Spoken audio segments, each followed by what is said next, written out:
The revolution is televised.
Good evening, everyone, and welcome to the DSN Off the Ropes episode 3. Let's talk some AEW Revolution. Hello, everyone. I'm Bret Swinney, alongside of Brandon Ogden and KO Kyle Owens. How's it going, fellas? I'm good. I'm ready to talk some wrestling, man. Let's. I'm such a great pay-per-view last night. I'll tell you this: the first AEW pay-per-view I ever watched was last year's Revolution. And it was, in my opinion, the best pay-per-view of the year in all companies. I think last year's Revolution was the best. And last night did not disappoint either. A great show. Same here. Doing good. It's hard not to bob my head to Ricky's music there. You forget how good Ricky Stark's music is until you hear it on loop. So, but no, it was a good show. It was one where I didn't have a hype. It's like, oh, I want to watch it. And I was like, oh, AEW always puts on good shows. But it's like, it's like seeing a lot of these people face each other. Didn't go in with a lot of high expectations, and it exceeded them. So it was one where I couldn't be disappointed. But I was very pleased with how it turned out. And my favorite match of the night was probably one I was least excited to watch going in. So, well, and I think that AEW does that a lot of times. Like, it's like they can't do better. Like, it seems like every time they have put on a pay-per-view, we talk about this before, they're always a little longer. They used to, WWE they've kind of gone away from the long pay-per-views. They've kind of shortened theirs up a little bit. I think Triple H has a lot to do with that. But AEW still, even with as long as it was, and with that long last match, I was entertained the whole time. It wasn't a spot where I was like, really, where I could have just went and took a break. I mean, it was pretty up to. Now, there was a couple of matches that they weren't as good, but still solid overall matches. I guess we'll start with the 0 hour. Did y'all catch the 0 hour match? I caught a little bit of it. I was trying to watch it through it, and I was like, oh wait, I can just watch it on YouTube. So it was buffing a little bit. But. Well, the highlight for me, and I didn't get to see this match, but just I wanted to see Mark Briscoe in AEW pay-per-view. I think, it's sad the way that he finally made it on AEW TV. Sad that it took his brother passing away for that to happen. But I'm glad they finally got it right and let these guys like this. He's going to carry on the legacy for his brother now. And he's going to get to be on TV. Hopefully they'll do something with him a little more. But Kyle, you get to see this match. You nod your head. What do you think about it? I thought it was a really good match. It was a very good, and I like how that was the only 0 hour match. It's not like they loaded it up with 3 or 4 matches. It was the only one, so it had its time to breathe. Mark Briscoe and the Lucha Brothers. I love the Lucha Brothers. Cero Miedo. I love it. I love the Lucha Brothers. I think they're fantastic. Even the varsity athletes looked good yesterday. Josh Woods and those guys, they even looked really good. Haven't seen a lot of them. They looked really good in the ring yesterday. Just a great opening match to, I guess, the pre-show. It was a great match, though. It kind of, you could tell it kind of set the tone for the night. The crowd was into it. The action was fast and furious. I think it was a great 0 hour match for them. And again, love Mark Briscoe and the Lucha Brothers. I think they need to stay a trio and maybe go for the trios titles. But then what do you do with Pac? So I don't, maybe not. I don't know, because Pac's part of the Death Triangle. So I don't know what you do with those. But it was a great opening match, I thought. Yeah, you got to find some place, and I don't know where it is, where you plug Mark Briscoe in. He's too good of a, I wouldn't say just label him as a tag wrestler, but he is. He's used to being in that tag scene. So a trio spot, I like that idea. I don't know if it's with them or maybe it's somebody he finds a spot. What do you do with the ROH tag titles that were held by the Briscoes? What do you do with those now? I mean, because that now ROH has their own show on Thursdays on their app. So I would assume Mark Briscoe is going to be featured on that. But what do you do with the tag titles? Did they announce that? Mm-hmm. They had their first show Thursday, I think. I missed that. Thursday. So it's just on the app. On TBS. I think they are going to show like once a month on TBS, but the one the other night was not on TBS. Yeah.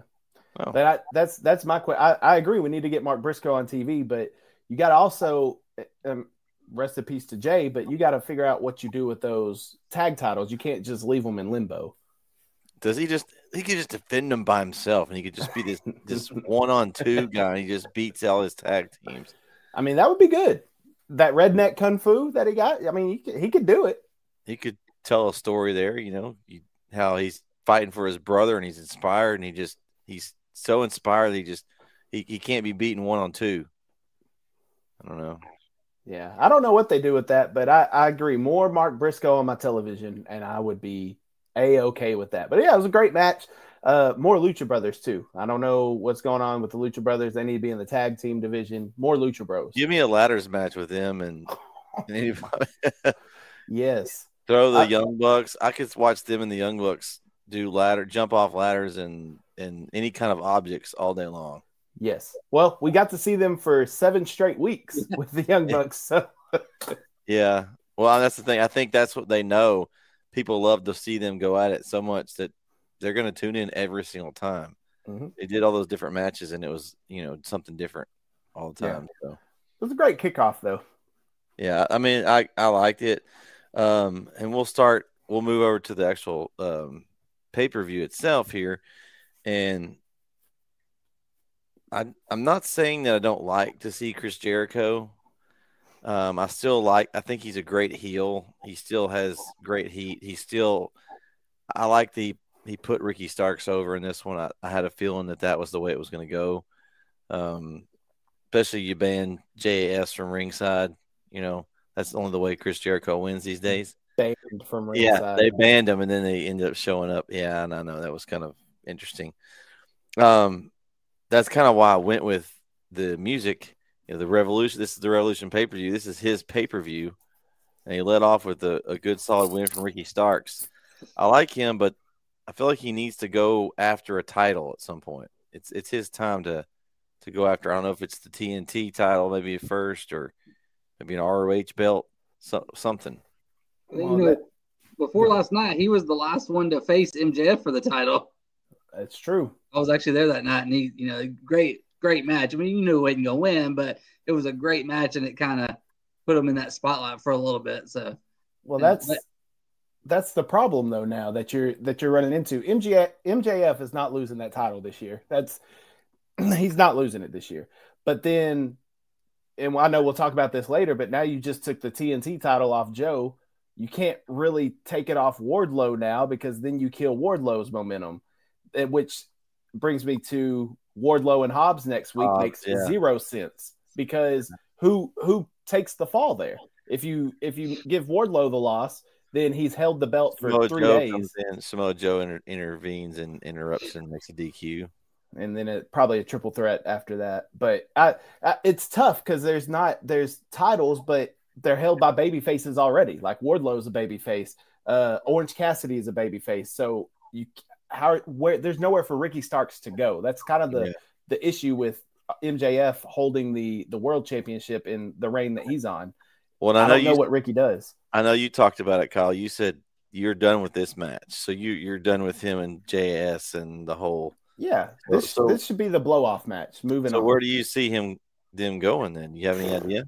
That's a great question. I have no idea. I mean, he doesn't have a group anymore. He's not affiliated with anybody to get any kind of tag or trios run or anything like that. He's kind of, on his own now. So I don't know. I don't know what you do with Ricky Starks. That's the problem. But you need to have him on television because he's great at what he does. He's great on the mic. He's great in ring. You need to have him on TV. I just don't know what you do with him. His mannerisms remind me, and this is a high brag, but it reminds me of The Rock almost. Mm-hmm. He's got those facial expressions, and he's good on the mic, and you've got to find a good spot for him. That's why MJF called him the Pebble. That's funny. Brandon, what do you think? You got any thought? Anything? The only thing, you're talking about with Orange Cassidy, with Orange Cassidy's he's already developed a thing where, hey, he'll defend against anybody anytime. Doesn't matter if it's his friend. So with him and Ricky Starks, you could have at least a title match because you don't have to do a long story with them. And you could have a banger of a match with them too. And you could do that. But but other than that, the next story for Ricky's kind of hard to, because it's where do they go? You could, they've done a lot with him lately. You don't want to take a back seat right now because, like you said, he's so fun to watch and you can do so much with him. So, well, what about this? So, JAS was banned from ringside. I'm putting quotations around that because here comes Sammy Guevara running out. Which, if you're gonna ban somebody from ringside and they still come out, there's got to be some type of repercussion for that. You know what I mean? But anyway. He's going to be fined or something later? He needs to be because it doesn't make sense. So if that's the case, then I can ban everybody from ringside. But, oh, no, I'm just going to run out here anyway. That just doesn't make sense. But Action Andretti speared Guevara. So maybe Action Andretti and Ricky Starks team up and maybe enter the tag team division. My only problem with that is if they team up, they're going to fight. They're going to fight. Yep. So you're going to stay in there with the same feud. Yeah.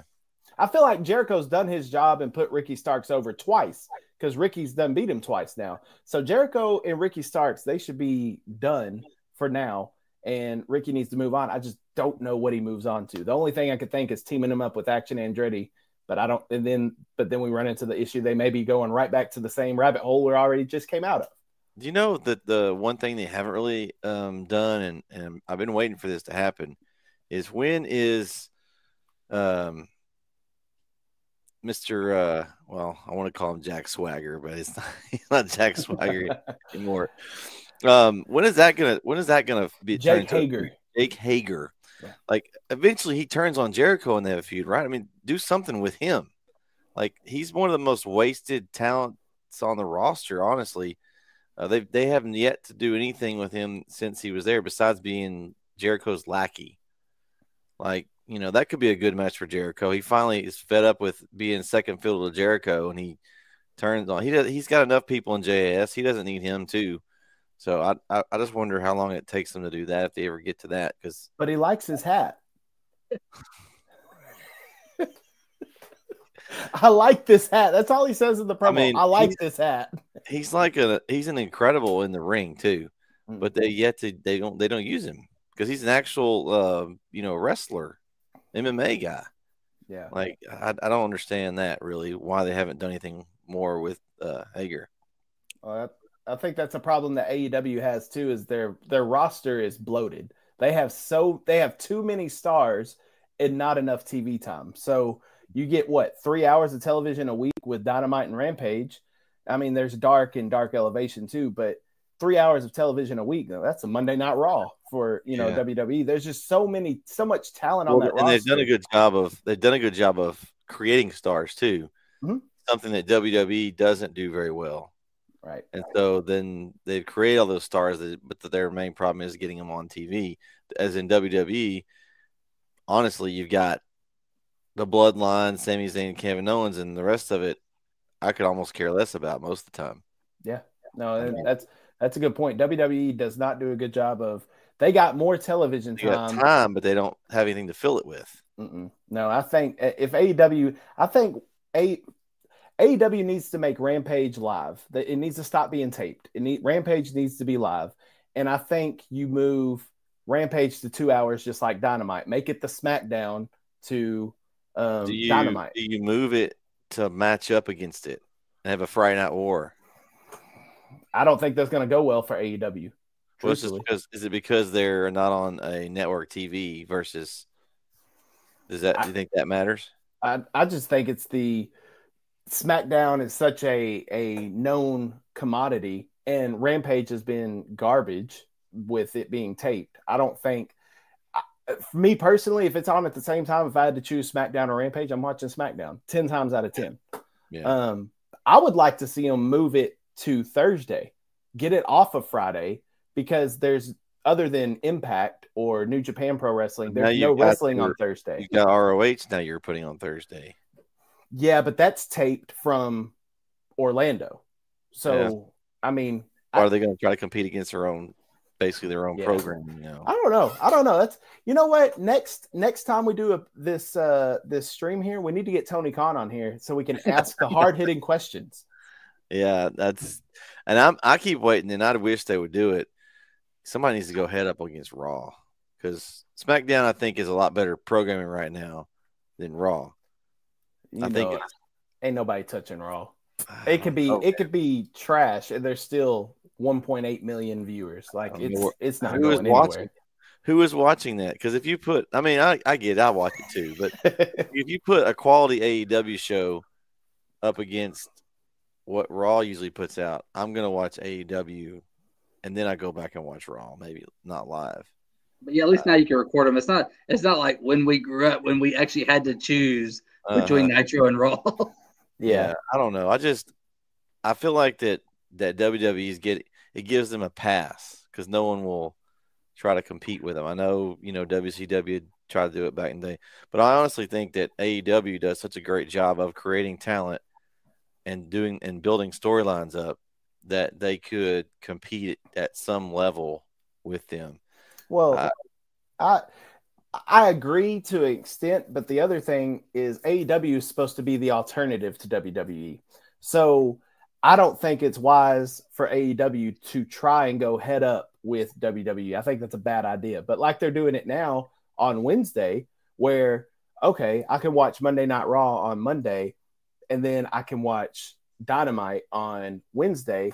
I think you're getting the best of both worlds. They're not infringing on anybody. Dynamite's what made NXT move from Wednesday to Tuesday, is because of Dynamite, because Dynamite was doing better than NXT. So they had to move. And so Wednesday's wide open. I think you keep it where it's at. I don't think it's a good idea. We saw what happened with WCW. It's not a good idea to go head up with WWE on a Monday night. It worked for a little bit. I know it's not great. I want someone to force WWE to start writing some good storylines. Yeah, because outside of the Bloodline and Judgment Day, it's skippable. Yeah, like I can go through and I can miss a couple weeks. Like I've missed a few Raw and SmackDowns here and there. I can go back and watch them in 10 minutes. I just there's a match up. I don't care about them. Skip. No, that's not interesting. Skip. I mean, I can go and I watch the storyline, Sami Zayn, Kevin Owens entanglement, and I'm done. I don't need to watch anything else. But at some point, that's going to be played out. Then what do you have? Right. Because you don't build new stars. So you're going to retread the same people. Yeah. I don't know. I don't think it would be a good idea to go up against them. I get what you're saying, though. But AEW is the alternative. So just having it on a different night, I don't have a problem with it. And before we move on, I did think about a couple options for Ricky Starks. Okay. Adam Cole, he's returning to the ring in a couple weeks. Ooh. And Jay Lethal and Ricky Starks would be interesting. Ooh, yeah. Yeah, Lethal could put him over. Yeah. Yeah, I think that I like the Adam Cole, because Adam Cole's coming back in a few weeks. And they're going to give Adam Cole a big push. Yeah. Well, and that's the issue you run into then. So in an Adam Cole and Ricky Starks feud, who wins? Who goes over? Because I think they've turned Cole into more of a babyface. It seems like at this point. But, and I would like that to eventually set up him and MJF. Yeah. But I like the Ricky Starks Jay Lethal because Jay Lethal still has those guys. He's got Sanjay and Satnam and Action Andretti can still be in Starks' corner. Yeah. So Action Andretti could be in Ricky's corner, which would then kind of offset. And then if you want to do a tag match which I don't want to see Jeff Jarrett wrestling anymore. But if you want to do Jeff Jarrett and Jay Lethal versus Action Andretti and Ricky Starks, at least it's getting Starks on TV. I like that. I like that idea. Yeah. Well, speaking of getting a feud over with, the next one kind of buried a feud, if you know what I mean. As Jack Perry defeats Christian Cage in a last burial match, otherwise known as a casket match, I think, and they had to take a new take on it there. I really enjoyed this match, guys. This one's been building for a while.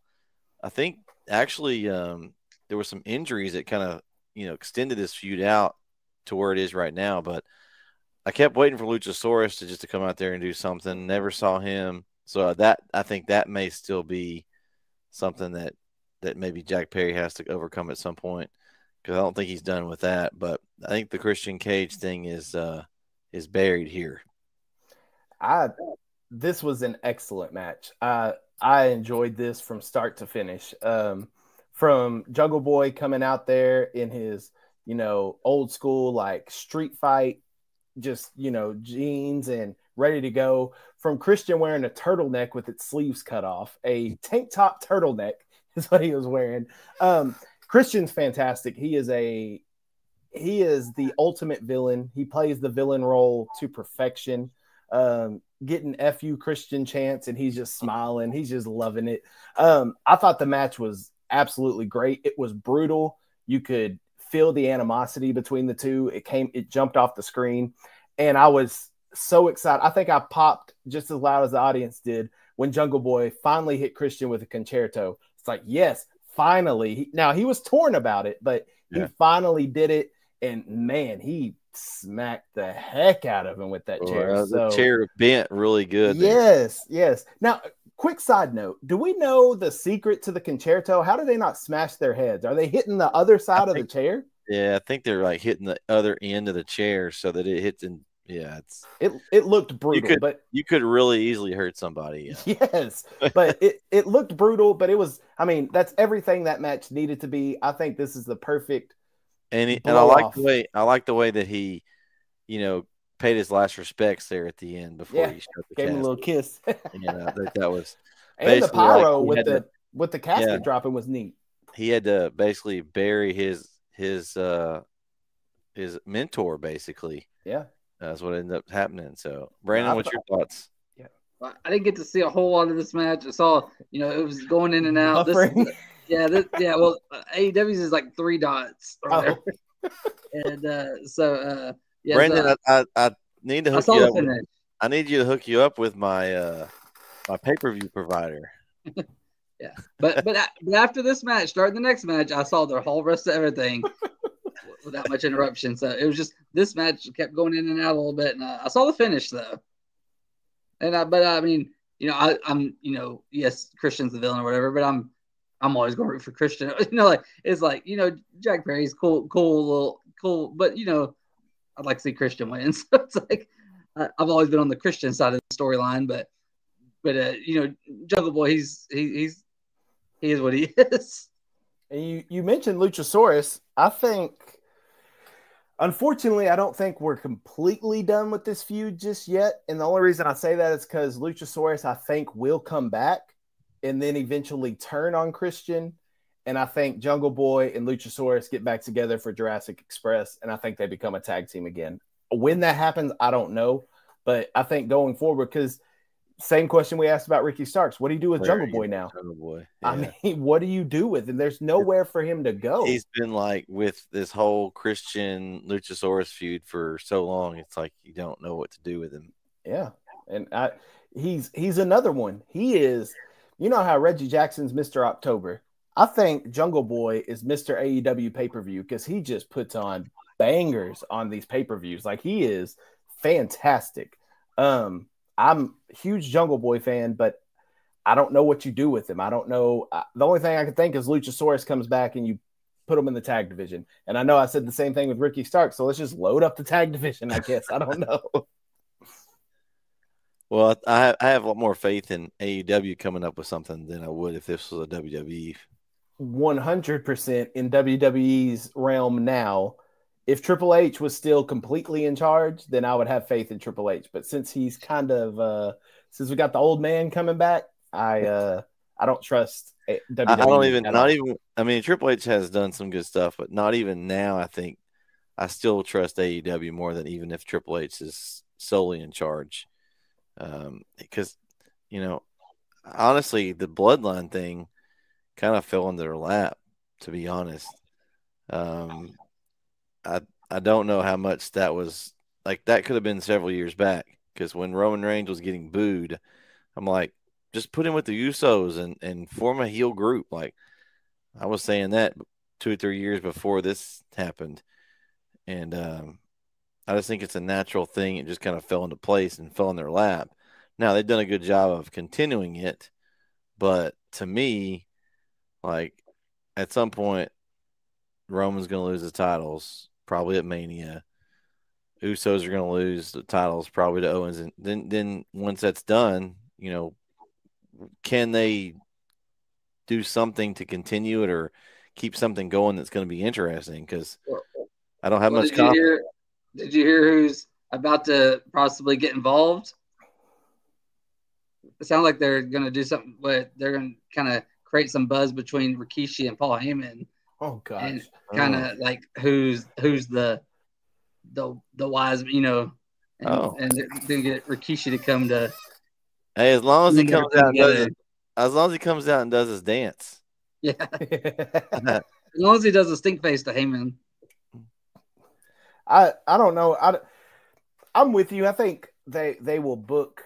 They're able to book Jungle Boy. I have more faith in the AEW booking Jungle Boy than WWE right now. But I still, we've looked at the landscape. I don't know what you do with Jungle Boy. I don't know where he goes from here. I'll tell you this much. He probably deserves a little time off. That's a little physical match that he had. I would give him maybe a week or two off, come back and try and start something new with somebody. But it was an excellent match. It was everything it needed to be to blow off a feud. That's why I hope it's over with, because it's the perfect blow-off match. He kissed Christian goodbye. Christian goes into the ground. Christian should be gone for a couple of weeks too. I just don't know what to do with him. Christian's gone. I think he needs to be gone for a little bit more than that, even, month or two. They need to sell that. Like he's buried. He's gone. Yeah. He got hit with a chair in the face. Yeah. No, he's going to do a crossover. It's going to be Christian and Edge against Damian Priest and Finn. He got buried. He goes through the ground. He goes up. He comes out of a casket in WWE. Yeah. The burial was the WWE portal that he went into. Yeah. The transfer portal. It went through the casket. Since you can just transfer now, just do that in the transfer portal. Hit the portal. Yeah. I also loved Christian, and again, just how good Christian is. Getting involved with Jungle Boy's sister and his mom again. He is. I'm with you, Brandon. It's hard to cheer against Christian. I know he's a jerk on screen, but he is so good at what he does. I have nothing bad to say about Christian. I think he's fantastic. Well, see, the thing with Jungle Boy is like you said, matches wise, especially pay-per-views, puts on a heck of matches. Mm-hmm. But with him, it doesn't what they do with him next. It really you just need to put him with a good wrestler, because like this story worked because of the personal parts to it. But like Jungle Boy with most people is not going to be such a great storyteller. Right.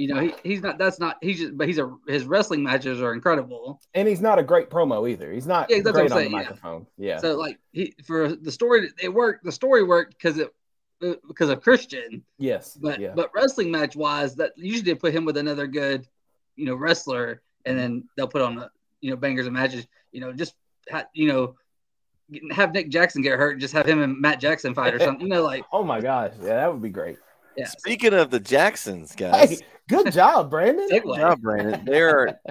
That's our next match is House of Black, the new trios champions. They were knocked off the Elite in a outstanding match. I feel like I'm repeating myself over and over, but man, have I missed getting to see the Elite. I haven't watched a lot of AEW here recently, so I missed a lot of those the seven versus best of seven matches.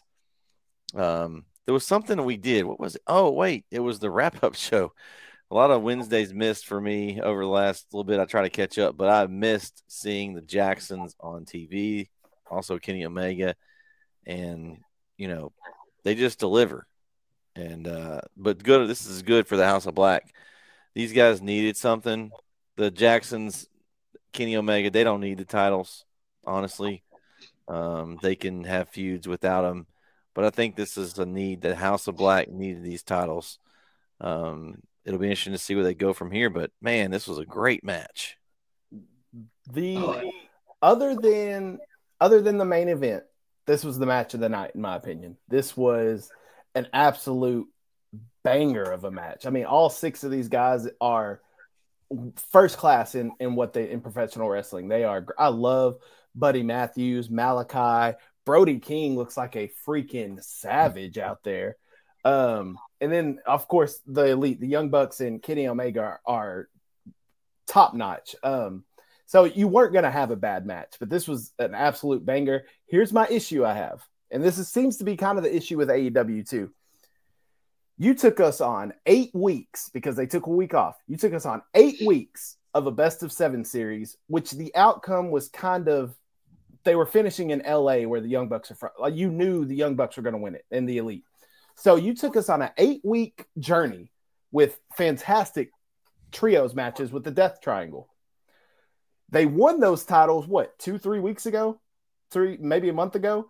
And now, all of a sudden, they're not first, but they defended at the pay-per-view to the House of Black, and they lose them already. So all that 8 weeks of television, in my mind, just goes down the drain, because what's the point now? You didn't even give them a title reign. Now, I love the House of Black having the titles. I think they deserve it. I think they're fantastic.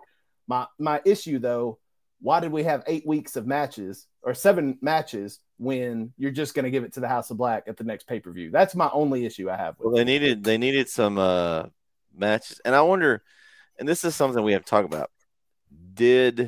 We know that the whole backstage brawl with CM Punk, that probably had a lot to do with the way this was weird. They could have possibly had set up this to happen at this pay-per-view. Maybe they were going to have the titles that whole time, and to set things back right, maybe this is what happened. They didn't get as long of a run. I don't know. Yeah. Like I said, that's my only issue with it. But I feel like AEW does that a lot. We'll talk about the TNT Championship coming up. They're putting themselves in the same situation. But, I mean, as far as the match goes, it was fantastic, and I'm happy for the House of Black. I hope they have a substantial run, even through the next pay-per-view. I would say, a 4, 5, 6 month reign for House of Black would be good. Who's next for them? Who do we think? Anybody, y'all have any suggestions on? I mean, you could.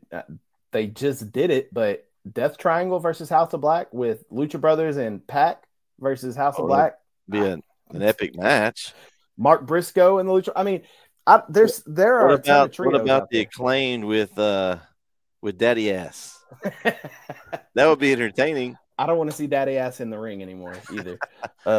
He's still entertaining. You got it. He is entertaining. I mean, the Acclaimed were here, and he's put them like on that top tier level just from him being involved with them. Yeah, I don't know who would be next for House of Black. Blackpool Combat Club. Are they still together though?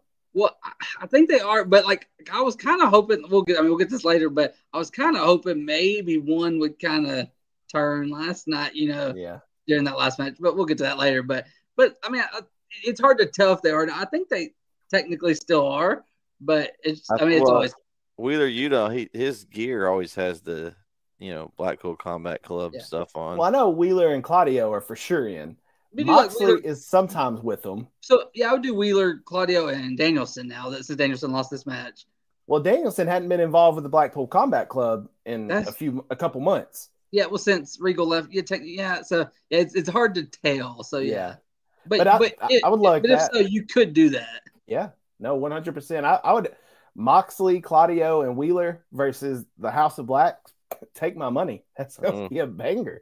Yeah, I think I just want to see. I don't know who House of Black will go against, but you have plenty of trios. There's a lot of factions in AEW, so there's plenty of options for House of Black. It's not like they're struggling for competition, like we were talking about with Ricky Starks and Jungle Boy, House of Black has a lot of competitors that they could go against. Just who makes the most sense. And you got to don't give me a trios championship match in 3 weeks on Dynamite. Let's build this story up so that for the next pay-per-view. Yeah, that's one of the things, and you talked about that. That's one of the things that they do a lot. It's like, let's have a title match, every week. It's like, are you really gonna? It's one of those you can't sell it. Are you really gonna just return the title back over? Of course, I guess you can, but then you don't have any. Then the champion doesn't get any run. Yeah. So and there was really no build for this match. I mean, they built this match maybe 2 weeks before the pay-per-view. Like there was no story behind it. It was just kind of like, here, these 6 guys are great. Let's have them wrestle. I still wonder what their plan was originally before they got suspended for that whole time. Because I mean that you have to because I think I've heard several times from different outlets that AEW they have their stuff like 6 months in advance. Yeah. So like they've got their stuff planned out. I mean, that makes sense. I mean, some other people should take notes on that. But anyway, so they've got it in advance. Well, then this happens. It's not planned. So now you've got to, just because you got one story different, that affects a lot of other things. So I just wonder if that was why this was a little weird. Because, I mean, they don't do it a whole lot. Every once in a while, they'll do something weird where the title flips. Just like you talked about, that one was a little strange. I'm not sure why Samoa Joe ever won it. He was his own title. I don't know why that was needed to have 2. There's so many belts. Unless you're going to do some belt collector thing where he just starts collecting all these belts, and that's another thing. There's too many titles on AEW, well, especially when you have the ROH ones mixed in. Yeah, you got the ROH. Then they bring in was it the non-sanctioned FTW title? Yeah, is that one? Do they still? Is that one still? Does Hook still have that one? Yeah, and Hook just defended it. I want to say it was either last week or week before last on Dynamite. He just defended it. So, but it's not a real title. But they had a graphic for it and everything. I don't mind the titles as long as you have room to fit them all in. And that's what their problem is. We just talked about earlier, the airtime on TV. You've got how many titles versus the 3 hours of programming a week that's on TV? Well, just look at the pay-per-view we just had. Where was the TBS championship? Jade Cargill wasn't on the show, which I'm okay with that, but she wasn't on the show defending that title. The All-Atlantic Championship was on the show, but it wasn't defended. I mean, they got all these titles, and it's like they have so many titles, they don't know what to do with them because there's not enough television, and you can't load up a pay-per-view with just straight title matches. I mean, I guess you could, but that's, I mean, I don't understand what they're doing sometimes. But I like their problem more than WWE, where you don't have enough titles to have anything going on. Well, one guy's got 2, and then you got this guy. Well, he's not on the pay-per-view this week, or it's like they have problems with that. It's the opposite problem, which I don't like that because you need most of the time, especially with WWE, since they don't know how to tell a regular story, they need a belt involved. Yeah, and when they don't have a belt involved, they don't have it. They have trouble. It seems like to me, as in AEW is able to tell some stories where they don't need a belt, and they have a lot of belts. So, I mean, it's a like you said, it's a good problem to have. But yeah, I don't know who House of Black. I don't know what the next feud is. I will say this though, you don't need to leave them off TV again like you did in the past. House of Black wasn't on TV for the longest time. Well, part of that, there was rumors that Malachi and Buddy were like disgruntled and were going to leave. Yeah. And so, and I think it was closed. I think because I think Malachi's contract was actually about to be up, and I think they renewed. But so there was a little limbo there that was part of it. But yes, we need to see them a lot. I think he had a back injury too, if I'm not mistaken. Yeah. We need to see them every week. Yes, absolutely. And Buddy Matthews, I mean, it would make sense for Buddy Matthews to go back to WWE. His girlfriend's Rhea Ripley. So, but that would make sense. But I think, they don't need to be off TV again. So I'm not saying Rhea Ripley could fit right in with that group. I mean, and Buddy Matthews could fit right in with Judgment Day. Oh, yeah, that's interesting that they're both of their kind of groups are that dark, group. Speaking of women, Perfect. The next match another great one. And man, the women's storyline, I'm really liking the way this is going, guys. I don't know how much y'all. One of my favorite storylines, the whole outlaws, they're calling them. I thought that was interesting the way they used outlaws, kind of like referring to the outlaws like Kevin Nash and Scott Hall from the old WCW days. Jamie Hayter retains, but then Ruby Soho joins the Outlaws. I figured that was going to happen. I had my thoughts. Then she threw her out. They threw her out of the ring. I was like, oh, well, I guess that's not going to happen. And then, yep, and it still did. So, match was great, though. I mean, I really these all three women. Saraya looked good to me. Of course, she always was good in the ring, but you never know when you've been out of the ring that long. This was probably her biggest match in, I don't know, 4 or 5 years. I can't think of how long it's been. So long since she's been out. I can't. She was out of the ring for 5 years before she came back at the last pay-per-view. But I mean, this was her biggest match, obviously for the belt here, and I thought it was a great match.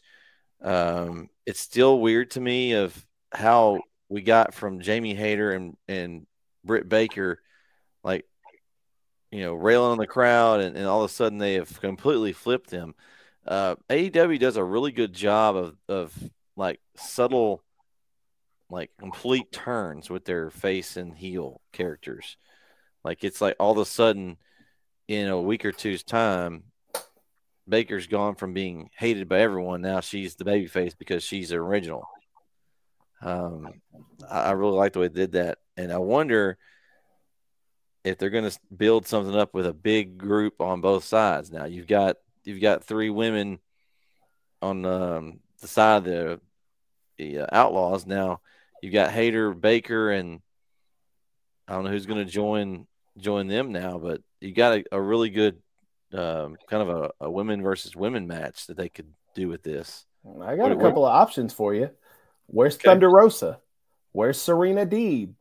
I mean, Hikaru Shida, she was a part of this storyline, and then all of a sudden she's out of it. And she was on the other side. Right. She kind of got bumped, and they kept throwing little nuggets where she was, getting perturbed by them like they were kind of, so now she could flip to the Britt Baker side. But all of a sudden she goes off television. Yeah.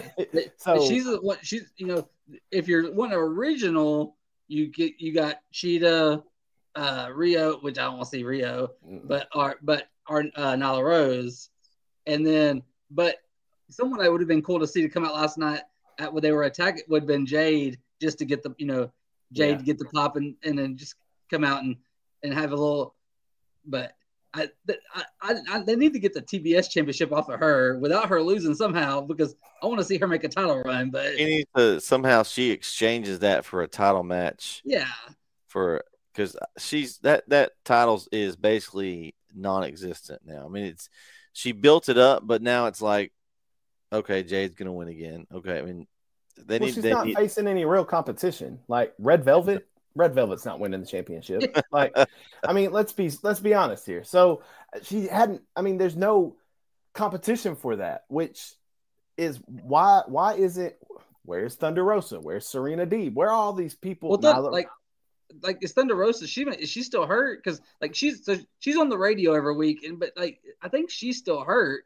Well, I'm not sure. There's conflicting reports about that. Exactly. Yeah. So I don't know. But where is Serena Deeb hurt? Because she ain't been on TV for about 4 or 5 months. That is true. Yeah. So I was happy with the outcome. I think Jamie Hayter is the right champion. I think she's doing well. You could take the Outlaws and they could go after Jade 3-on-1, and then one of them takes the title and it takes all 3 of them. So then you kind of keep her strong. And a way to get the title off her, you could do it that way.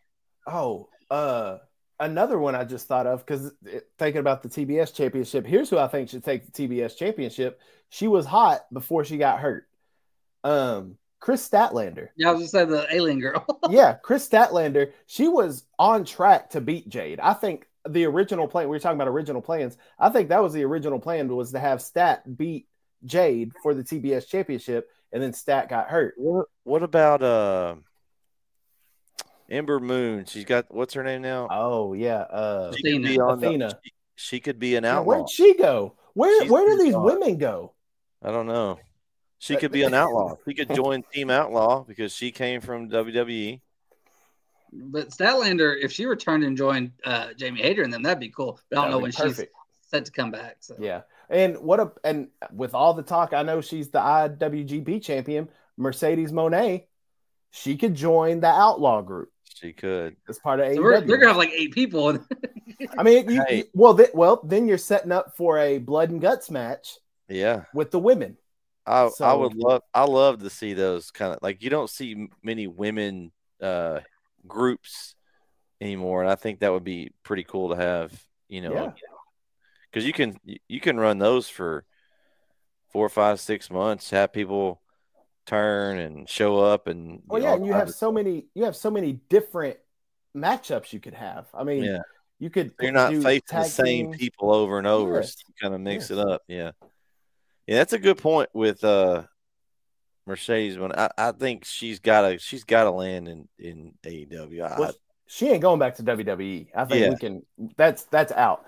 I think she will end up in AEW. I just don't know when. But I think this storyline, the only way to really cap it off is with a blood and guts match with the women. The men had one, past 2 years. I think the women in a blood and guts match with this on the line, you get 4-on-4, kind of like a War Games.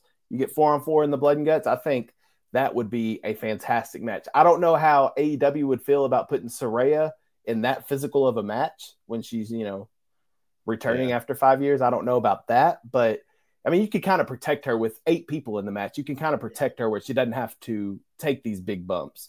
Well, but last night she took a bump on the apron that looked gross. So I don't know, but I think that's what they're setting up for. I think they're setting up this whole storyline to blow off at Blood and Guts. That's what I think. Yeah. A couple of things that were notable. Jamie Hayter is over. Like, she is like, she went from being absolutely hated to just beloved, kind of like I was talking about with Britt Baker. She suplexed both women at once. I mean, that's pretty impressive. And it might be, I mean, Saraya, to me, she had the other matches, but she looked like she was back. Yeah, she looked really good last night.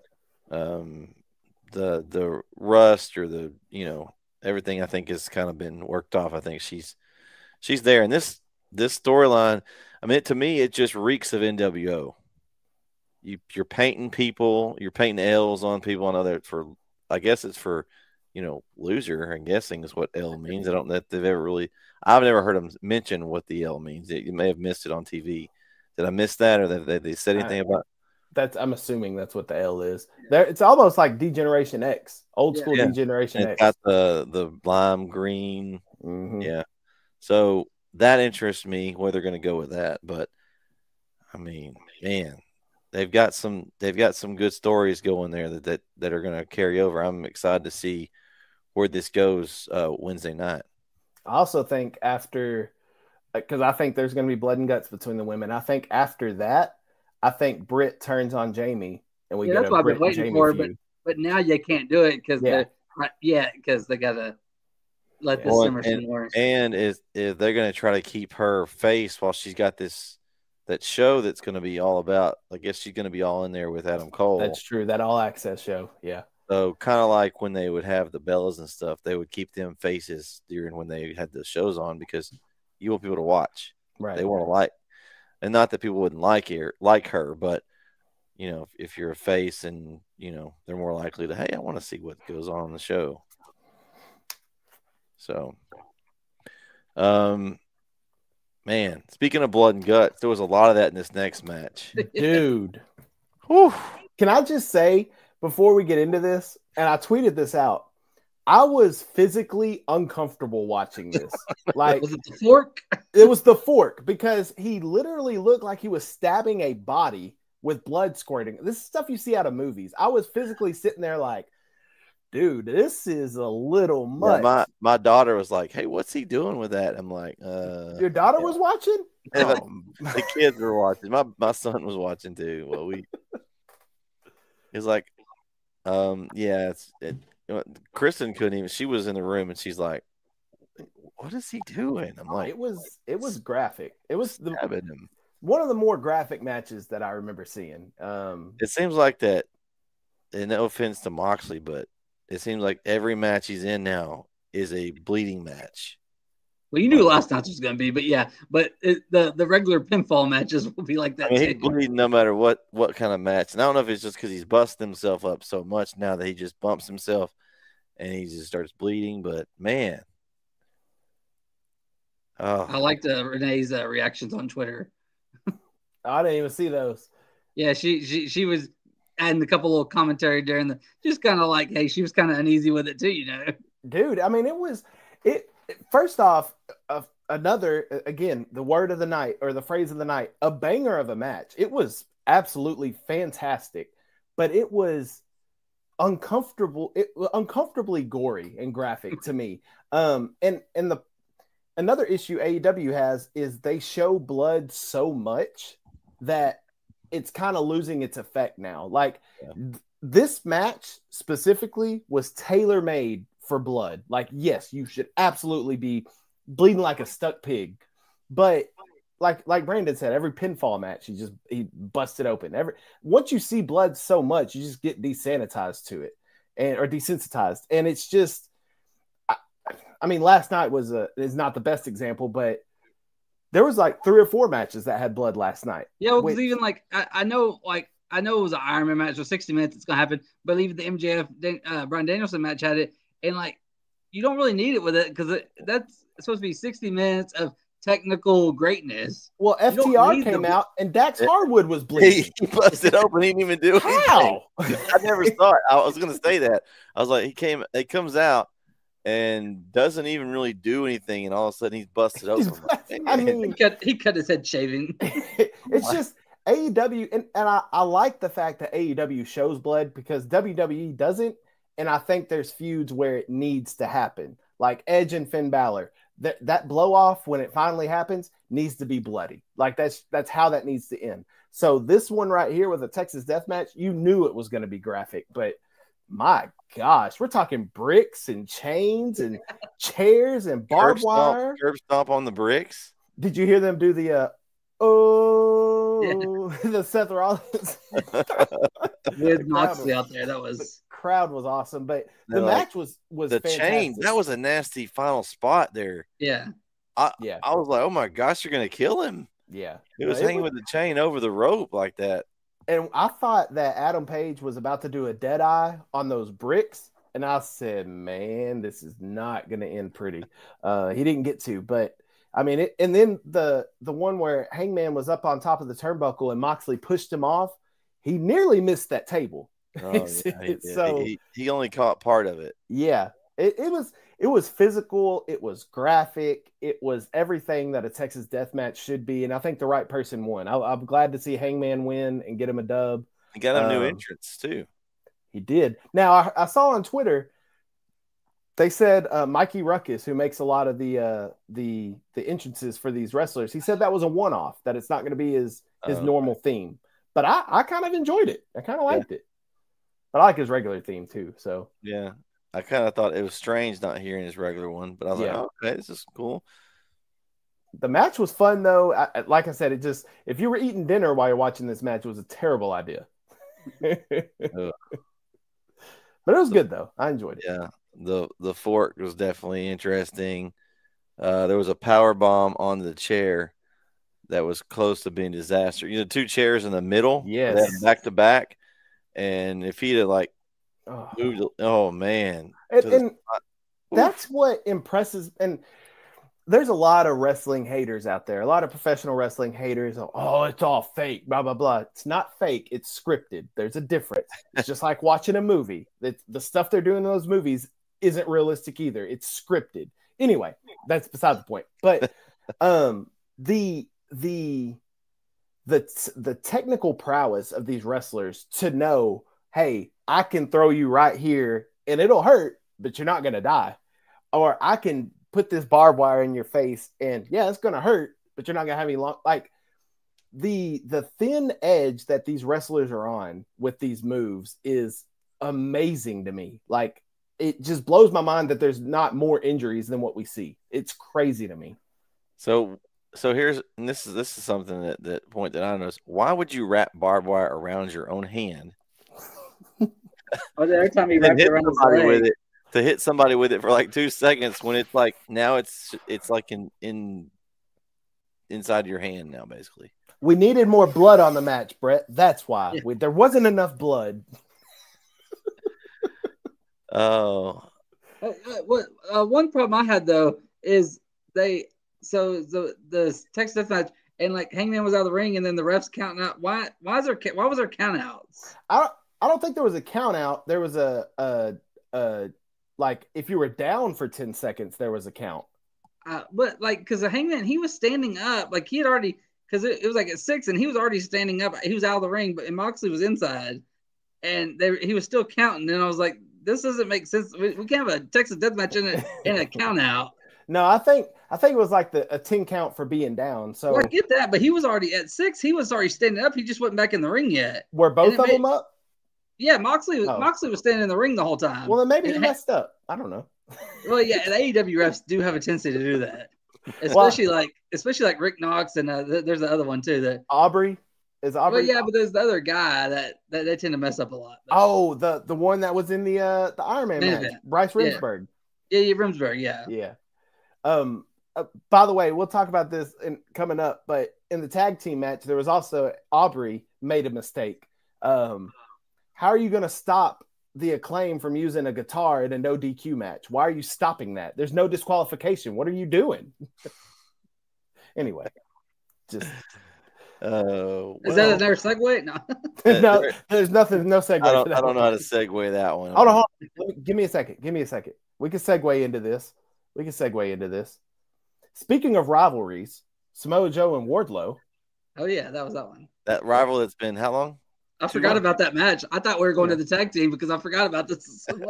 Yeah, this match was put in a horrible position right after the Texas Death Match. This match was not going to get the attention it deserved. I think a lot of people overlooked this match. One, because who really cares about the TNT Championship, to be honest? And second, because it was right after the Texas Death Match. The crowd was just on such a high. It is so hard to follow something like that. I love both these guys. I do too, but they got put in a bad spot. Somebody had. I said at least 5 times last night. Why did WWE mess Samoa Joe up so bad? Oh my gosh, yes. I put him as an announcer, but I love both these guys. I don't want to see them against each other no more, but I want to see them both do something with somebody. They're just Samoa Joe's awesome, Wardlow's awesome. Yeah. So, what do you think about Wardlow? Some of the spots that he's able to hit as a big guy. It's amazing. The stuff he does off the top rope, the jump over the rope, like everything that his athleticism is ridiculous. Like it's almost unmatched. And I want to see him and Keith Lee one day. One day. Yes. Were y'all surprised that Samoa Joe got choked out? That's how it was. That kind of cliche that's his move, and he gets choked out. Well, that's kind of neat that they used his move on him. My problem is, why did you give him the TNT Championship when he already had the ROH Championship? And then why do we have this match when next week you're facing Powerhouse Hobbs? The winner's facing Powerhouse Hobbs. If that's the case, Wardlow should have lost last night, and Hobbs should take the title from Joe, and then you could have Hobbs and Wardlow go at it. But now you've booked yourself into a corner. Yeah. Now you're in a no-win situation. And they want to put this belt on TV. That's fine, but then why do you put it on the pay-per-view then? Make it a TV title. And they've got enough titles to put on the pay-per-view. Let Joe defend the ROH title against somebody. Yeah. It didn't last long, but the old Joe's the king of television. Oh yeah, it lasted for. Yeah, but if it would have lasted longer, like he can go be king of the ROH app. Yeah. Yeah, I'm happy for Wardlow, but Wardlow kind of got screwed in all this too, because if you remember back last year, he had that feud with MJF, which was a fantastic feud. Then MJF, whatever happened, where he got on a plane, he didn't get on a plane, whatever. All that controversy surrounding MJF, Wardlow's momentum went off a cliff, and he has not been able to regain that momentum since. He's not as hot as he once was.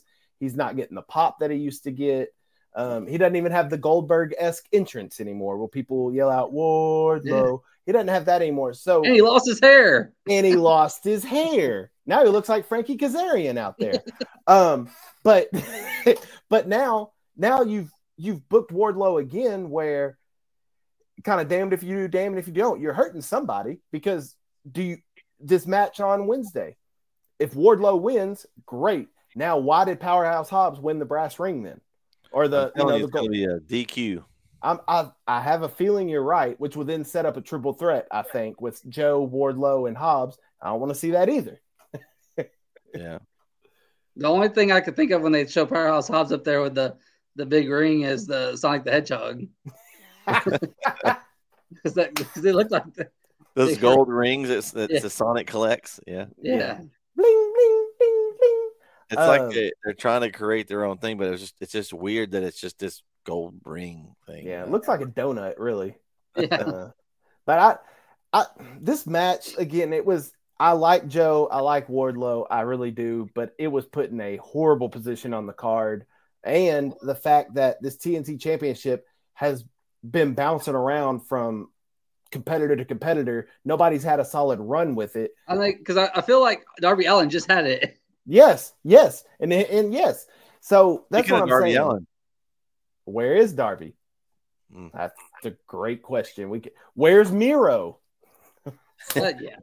I mean, there's so many people. There's so much talent on this roster that's not being used. It's almost criminal. But hey, where's Jeff Jarrett? Oh wait, no, he's in the next match. I'm just kidding. We haven't seen Andrade lately either, have we? No Andrade. No. Yeah, it's a problem. But anyway, the match was what it was. I wasn't very interested in it. This was also around the time where I had to start getting ready for the newscast on Sunday, so I was kind of half paying attention, but it didn't grip me like all the other matches did. I think of all the matches of the night, in my opinion, this was my least favorite match. And that's not to say it was a bad match. It was just probably my least that favorite. One or the first one with Jericho and Ricky Starks, just because of who it was. I mean, I think it was a good feud. Hopefully it's over.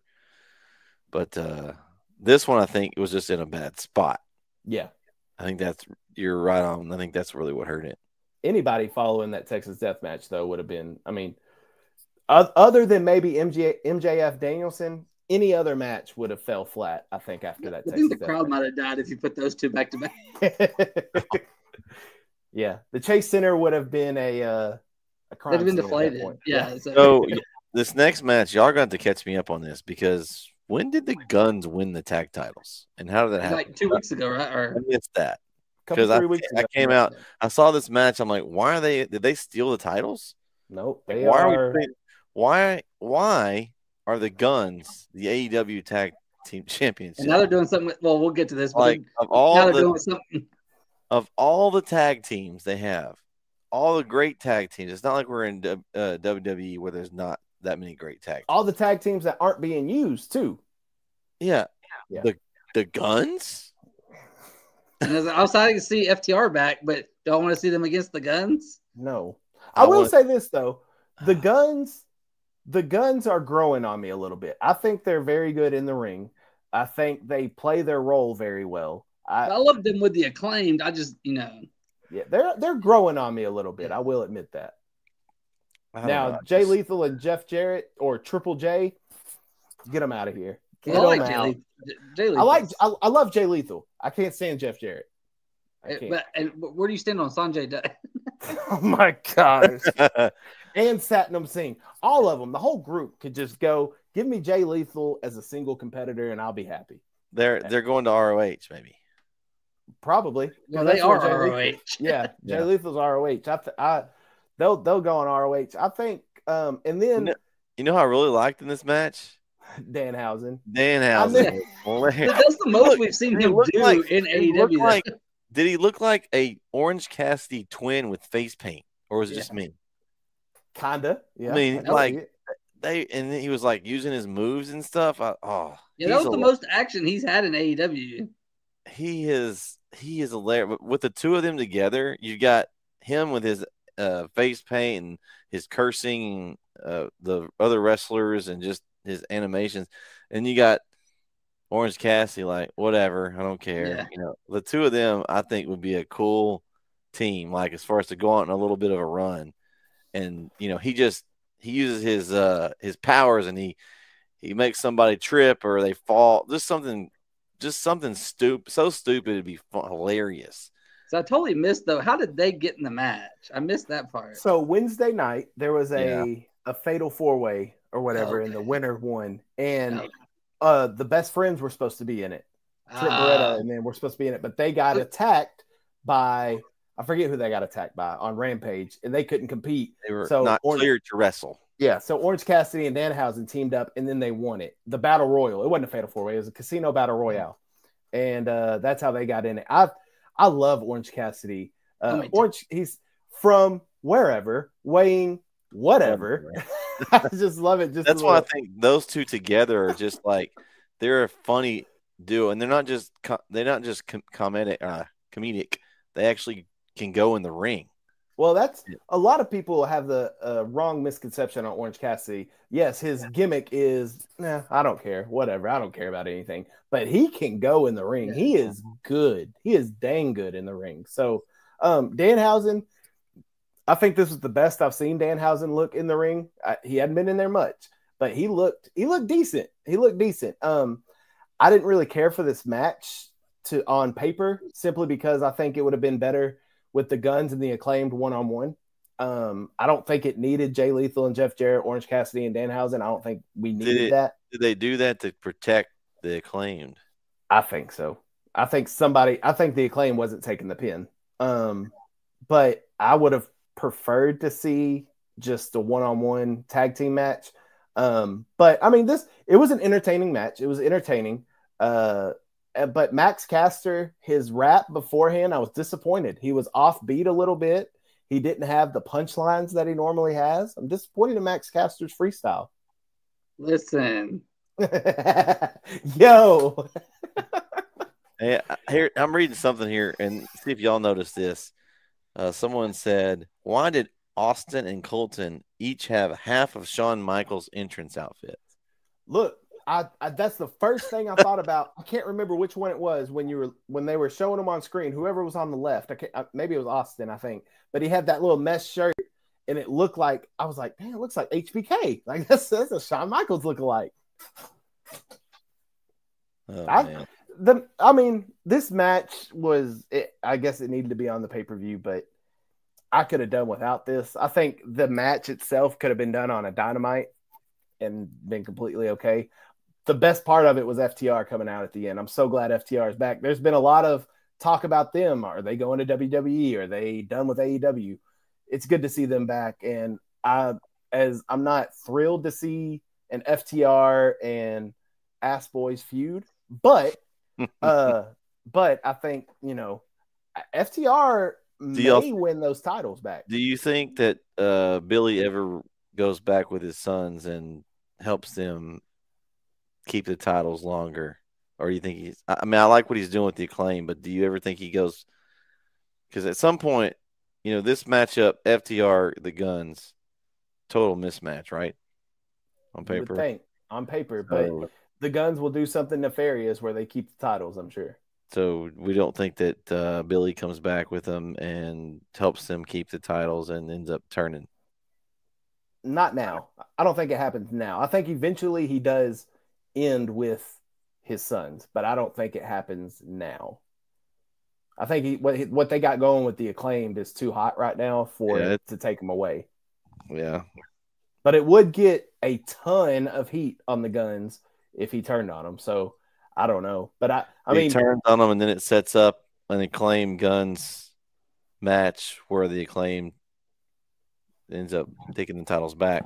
Do you put the Acclaimed in? Because a tag team title match is coming with FTR and the Guns. Do you put the Acclaimed in that as a triple threat? Because what do you do with the Acclaimed if you don't do that? I thought that you shot it down early. You didn't want to see Billy in the ring, but I thought he might go after the could have been a trios. I think FTR will be in a trios. I think CM Punk's coming back, and I think he'll join FTR. Maybe I don't know when. But I have good a feeling. friends, so that could be. I have a feeling that CM Punk okay. I just thought this out in my head. FTR will lose to the Guns in a tag title match. The Guns will do something shady to win it. I don't know what. They'll cheat somehow and win. And then CM Punk comes back, joins FTR, and FTR and CM Punk go after the tag titles, probably against the Elite, because I think the Elite will win them back. And then I want to see Kenny go back to singles. Would that be some storylines, true life storylines? It'd be incredible, but that one. That's what you call a shoot becoming a work, because that is a real life feud that happened that now they're going to make it to a storyline, because they would make a buttload of money off that feud. So you think that could be something that happens in the normal Chicago show in the fall? Isn't that where All Out is? Yep. There you go. There's your main event for All Out. Trios Championship, Elite versus FTR and CM Punk. Yeah, but I still want to see Kenny. I still want to see Kenny do his own thing. Yeah. Well, then maybe House of Black versus CM Punk and FTR. But I love the idea. Don Callis will have him doing something here soon. Yeah. He's still hanging around. I think the Bucks need to go into the tag division and revamp that tag division, and then maybe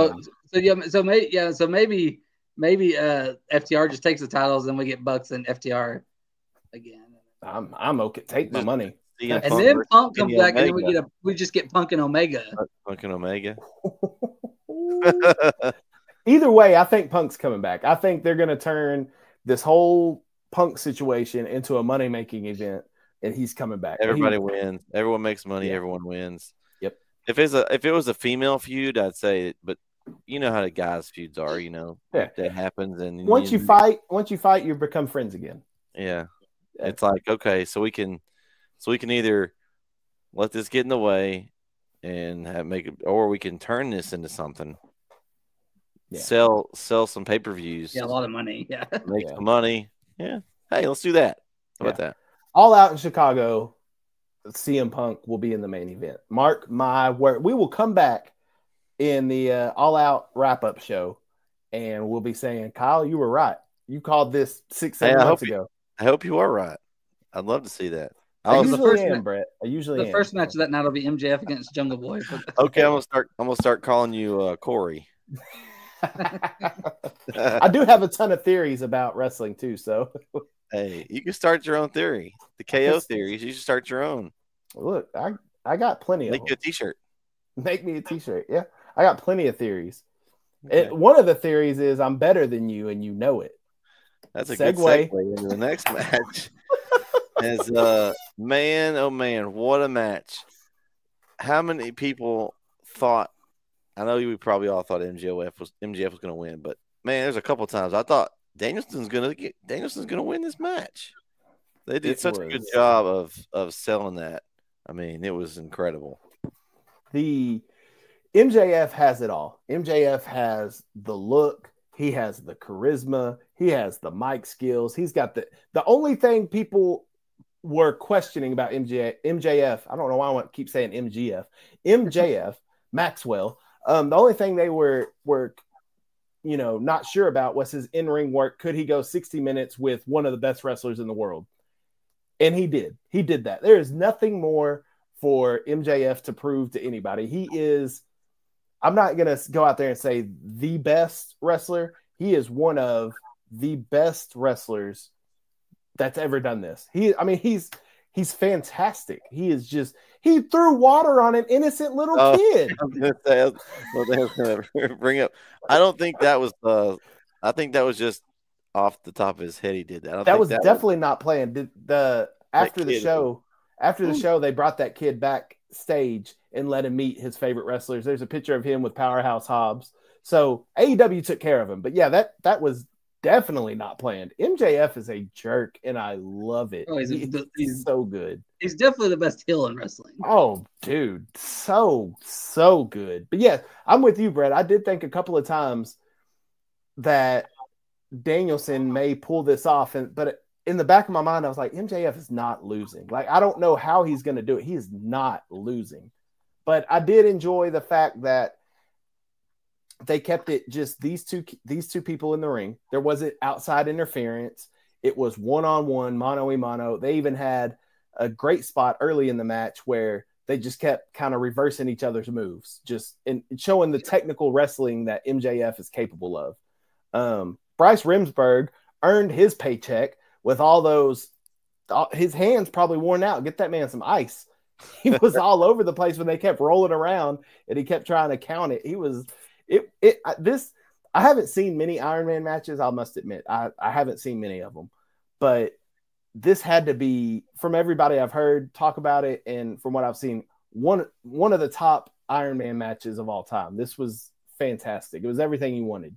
Something I liked was when MGF took the DQ and then pinned him twice in a row. I thought that was smart. Like, that's chess, not checkers. Yeah, so he basically took a 1L and got 2 W's out of that. I thought that, I don't know if I've ever seen that done in an Iron Man match before. I thought that was creative.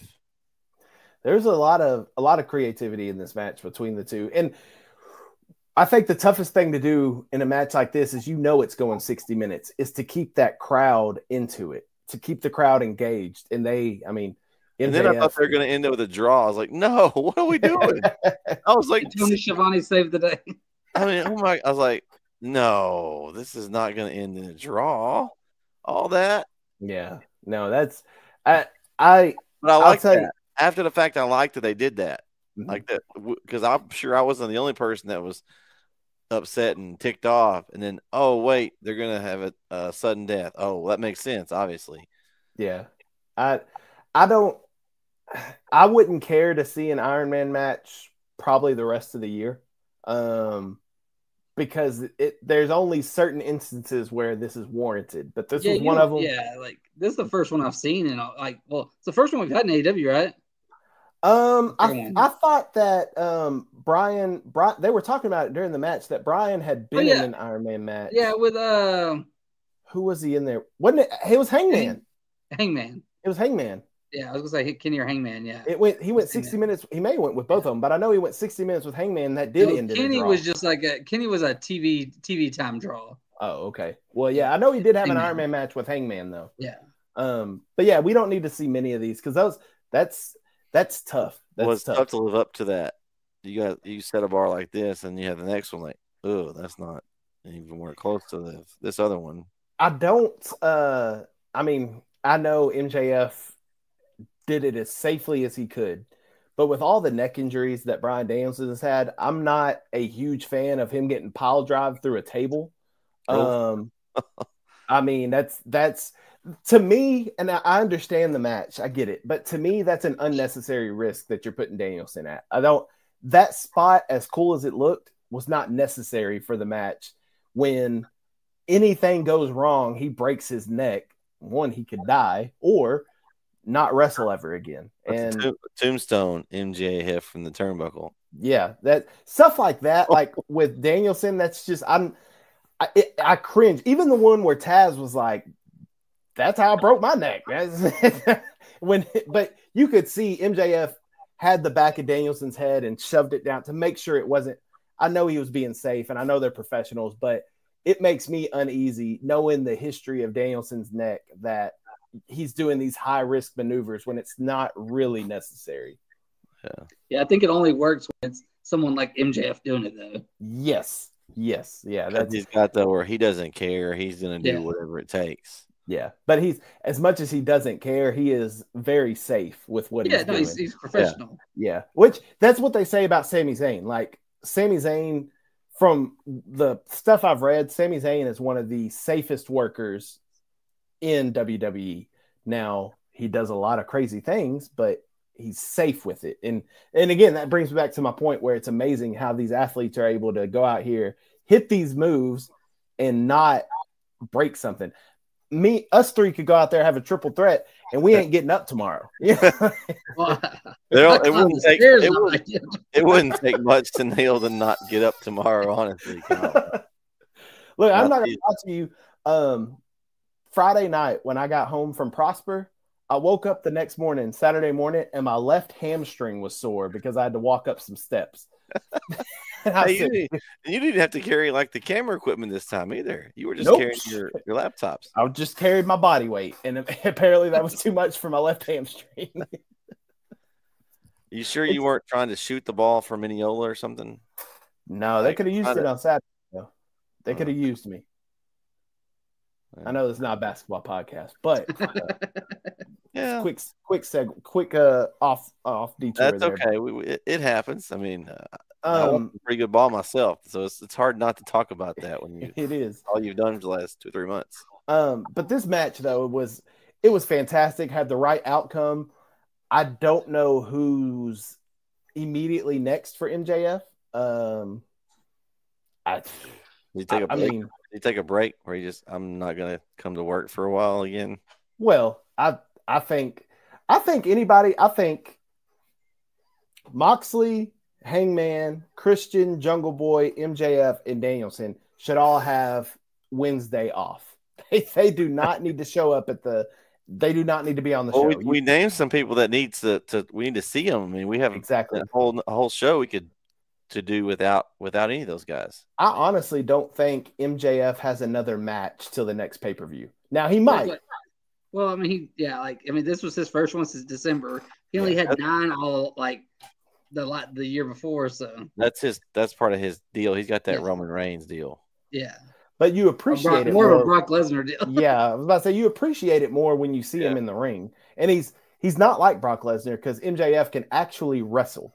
Yeah. Not just, do an F5 and a spear and an F5 and a suplex. Like he can actually physically wrestle. I think it's Lesnar Lashley again tonight on Raw. Is that If that's the case, I'm skipping it. I'm fast forward quick as it only has to fast forward about 2 minutes, but I'll fast forward through it. But I don't think, honestly, I don't know who's next. I think it's Goldberg. That's how you set that up.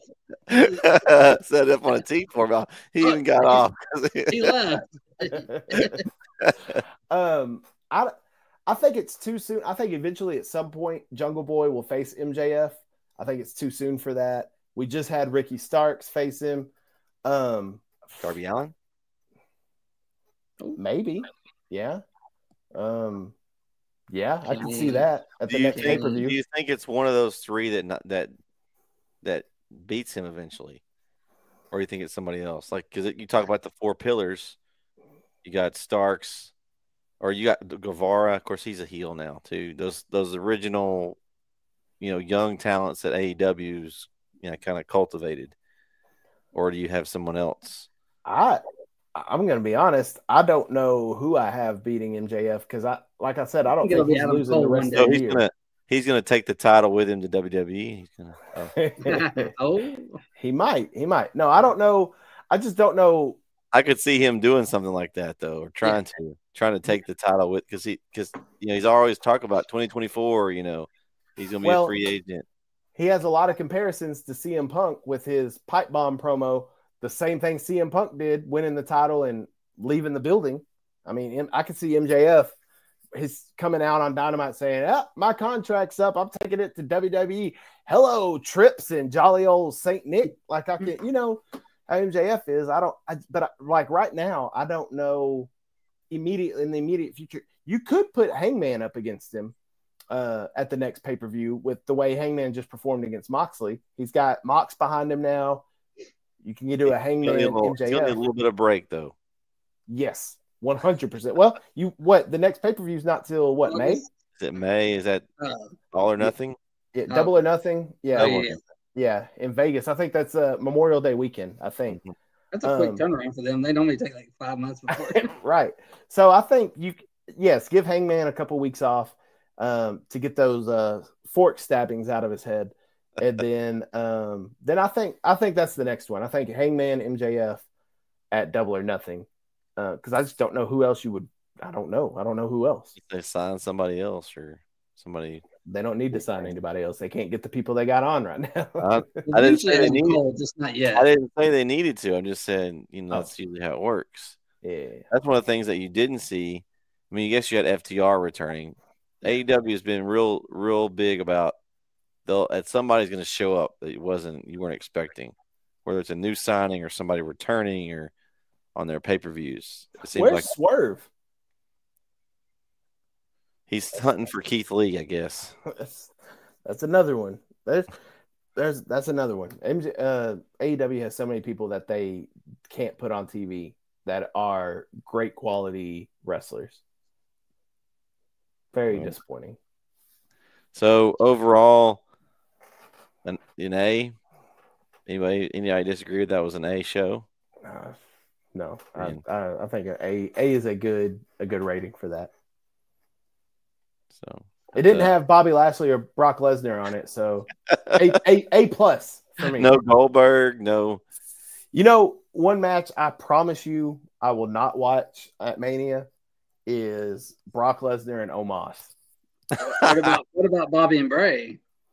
Just to see what Bray does. Depends on the story. Depends on what they do in these next 4 or 5 weeks. But they haven't done much yet. No, and I can promise you I'm not watching Brock and Omos. We still want to do a pre-Mania show.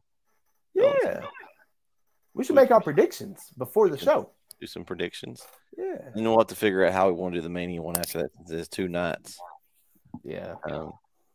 We'll figure that out at some point. But yeah, I guess that'll be the next pay-per-view. I don't think, of course, we just talked about the AEW. Next one's not until May, so. They're not going to throw a fast lane at us this year. Well, they kind of left it open here. The WWE's got plenty of time to kind of get some storylines rolling here, whether they do it or not. That'll be to be determined. But we know we have some interesting stuff with the Bloodline and Sami Zayn and that whole thing. That'll be interesting. But yeah. All right. Well, that's all I've got. Anybody final thoughts? Great show. Very entertaining. Very enjoyable. All right. Well, I guess the Revolution was televised, so that's going to be all for tonight's show. And I'd like to thank everyone for watching the Off the Ropes Episode 3 AEW Revolution. We'll be back before Mania to make some predictions and a little pre-show. For Bret and Kyle and Brandon, we'll catch you next time right here on Off the Ropes.